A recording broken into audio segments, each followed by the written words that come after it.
Today I'm going to discuss about some of the answers that I got for the Tpack model. The first question asks, what does quality instruction for today's learner look like? Well, obviously we have researched the 21st century learner, and we know that they learn completely different than we did back when we were in school. Today's learner obviously needs to be fully equipped with the 21st century skills. They need to know the content to what they're learning, but they also need to see how it's relevant to life outside of the classroom. They need to see that what they're learning is important and impacts their lives. They also need to be able to effectively utilize technology.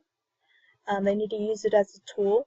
Technology is such a huge part of today's world, and it is important that today's learner knows how to use technology effectively and how it helps them to better understand and increase their learning. And it's up to the teacher to bring that message to the students, or to deliver that message to the students, both the content and the technology. This leads to the second question, which says, when or where does it occur as related to the Tpack framework? Well, as I stated before, technology is a huge part of today's world. So obviously that's technological knowledge.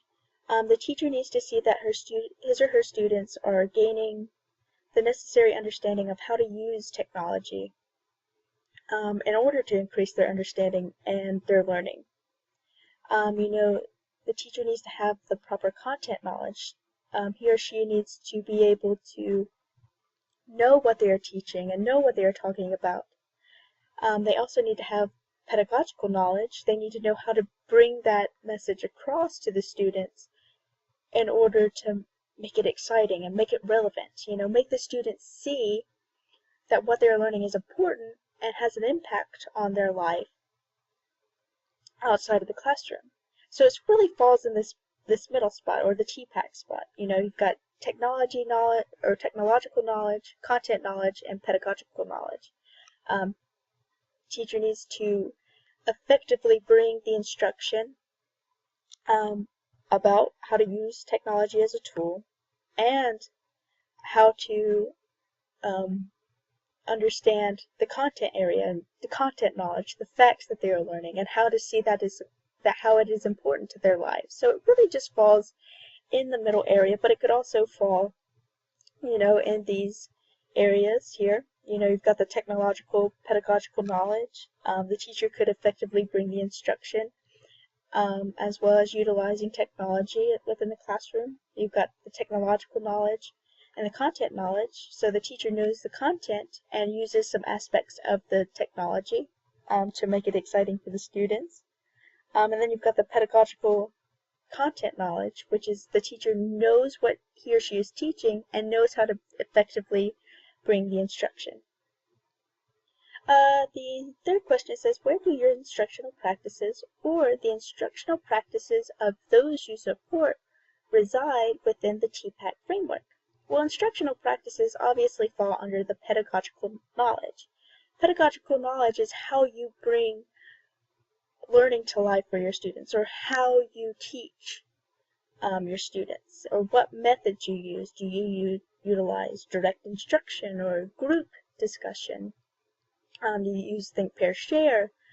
Debates is really how you bring your teaching to life, or what method you use to teach. So your instructional practices fall under the pedagogical knowledge of the Tpack framework. The fourth question says, how will the Tpack framework support a culture of change in your future classroom? Well, I think the Tpack framework is very relevant to change, or can be changed. You've got technology, which is ever changing and ever updating. So you obviously need to be aware and know of the latest technologies and how to utilize it in your classroom, because your students will know how to utilize that technology. So it's up to you to have that technology, or the technological knowledge as well, so that you can better instruct your students. Content knowledge can also change. You've got science that seems to change frequently. So you need to keep updated with the content and see what's changing in the world and what's happening. And then pedagogical knowledge. They can come out with the latest research, what they have found that works best in the classroom, or what teaching methods help students to understand more, and that's the pedagogical knowledge. So really, all of these methods can support a culture of change. And these are my answers for the Tpack questions.